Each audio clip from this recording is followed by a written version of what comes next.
Assalamualaikum everyone, welcome Glimpse by Aina. This is my first voiceover video. I ordered these skincare products from Jenpharm and today I will be sharing my experience with you. So let's get started. I ordered three products from Jenpharm.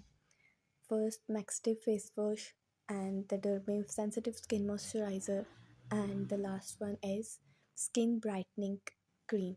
Maxdif Skin Brightening Cream, and they also sent me some free samples. Firstly, let's talk about the Dermive Moisturizer. This is really good for dry and sensitive skin. इसका texture बहुत soft है और skin को अच्छी तरह से moisturise करता है और बिल्कुल भी हैवी फील नहीं होता.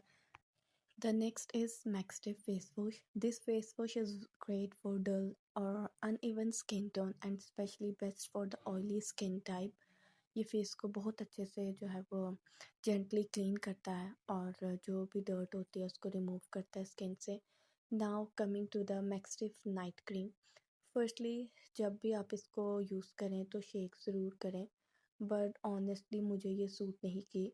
जब भी मैंने अप्लाई की तो मुझे थोड़ी सी ईचिंग महसूस हुई, क्योंकि मेरी स्किन जो है वो बहुत ज़्यादा ड्राई है. तो मुझे जो है ये इसके रिज़ल्ट भी कुछ ख़ास नहीं लगे. So that's all. If you like this video, kindly subscribe, like, and share my channel. Thank you for watching.